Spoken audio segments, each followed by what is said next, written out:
Reel scroll చేస్తూ ఒకవేళ మీరు మగవారయ్యి ఈ వీడియో దగ్గర ఆగితే ఖచ్చితంగా ఈ రీల్ని ఫార్వర్డ్ స్కిప్ చేసేయండి. ఎందుకంటే ఇది రీల్ మీకోసం కాదు. అందరూ మన ఆడవాళ్ళకి ఏ ఫుడ్ పెట్టాలి, వాళ్ళని ఎంత సౌకర్యంగా చూసుకోవాలి అనుకుంటారు కానీ ముఖ్యంగా మాట్లాడుకోవాల్సింది వాళ్ళు బయటికి చెప్పుకోలేనిది వెజైనల్ హెల్త్. పాపం కొంతమందికి ఎందుకు వస్తాయో కూడా తెలియదు.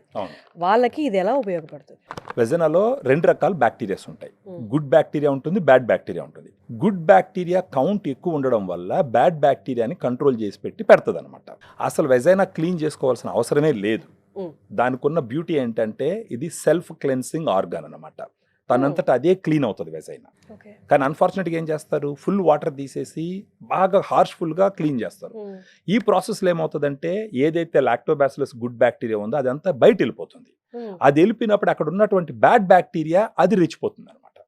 అప్పుడు ఈ బ్యాక్టీరియల్ వెజనోసిస్ ఇన్ఫెక్షన్ అనేది వస్తూ ఉంటుంది. అది కాకుండా కొన్ని డైరెక్ట్గా మెడికల్ షాప్కి వెళ్ళి వెజనల్ వాషెస్ అని చెప్పేసి వాషెస్ తీసుకొచ్చి వాడుకుంటూ ఉంటారు. ఈ వాషెస్ విరివిగా వాడుతూ ఉంటే కెమికల్స్ పోయి అక్కడ ఇరిటేటింగ్గా తయారయ్యి వాయడము, నొప్పి రావడము, ఆ ఇన్ఫ్లమేషన్ రావడం ఇవన్నీ జరుగుతాయి. సో మామూలుగా ప్రతి ఆడవాళ్ళు ఆలోచించాల్సిన విషయం ఏంటంటే కెమికల్స్తో కాకుండా న్యాచురల్గా వెజనల్ హెల్త్ని ఎలా కాపాడుకోవాలని ఆలోచించినప్పుడు పనికొచ్చేటటువంటి ప్రోడక్టే ఫెమి డిలైట్. కెమికల్స్ లేవు, ఇది కెమికల్స్ కాదు, దీంట్లో గుడ్ బ్యాక్టీరియా. ఇది గ్రీన్ సింబల్ ఉంది, ఇది FSSAI ప్రోడక్ట్, ఇది ఫుడ్ లైసెన్స్ తో వచ్చిన ప్రోడక్ట్.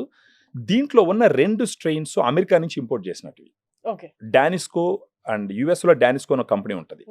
ఆ కంపెనీ నుంచి, అంటే వాళ్ళు ఈ స్ట్రెయిన్స్ గత 20 సంవత్సరాల నుంచి ప్రపంచం మొత్తం మీద వాడుతూ ఉన్నారు. ఇండియాలో ఇప్పుడిప్పుడే వస్తున్నాయి. దీనికి వచ్చేసి 2 స్ట్రెయిన్స్ ఉంటాయి, Lactobacillus రామినోసిస్ HN001, Lactobacillus acidophilus LF14 అని చెప్పేసి. ఇవి 2 ముఖ్యంగా వెజనల్ హెల్త్ కోసం స్టడీ చేయబడినటివి, తయారు చేయబడినటువంటి గుడ్ బ్యాక్టీరియా. ఇప్పుడు లాక్టోబాసిల్లస్ రామినోసిస్ HN001 160 క్లినికల్ ట్రయల్స్ లో ఆల్రెడీ టెస్ట్ చేసి సేఫ్టీ ఎఫికసీ ఎస్టాబ్లిష్ అయింది. అదేవిధంగా లాక్టోబాసిల్లస్ అసిడోఫిలస్ LF14 వచ్చేసి ఆల్మోస్ట్ 30 నుంచి 60 క్లినికల్ ట్రయల్స్ లో ఆల్రెడీ స్టడీ చేయబడింది. అంటే ఇది ఓరల్ గా తీసుకోవాలా? రోజుకు ఒక క్యాప్సూల్ తీసుకోవాలి.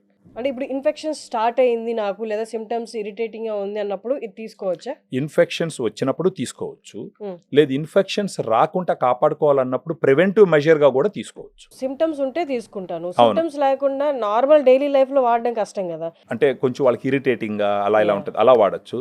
లేదు మనకి ఎలాంటి ఇష్యూ రాకూడదు అనుకున్నప్పుడు 6 నెలలకు ఒకసారి, నెలకు ఒకసారి దీన్ని తీసుకోవచ్చు. అది ఓకే. రోజుకు ఒక క్యాప్సూల్ లెక్కన 30 రోజులు తీసుకొని పక్కన పెట్టించండి.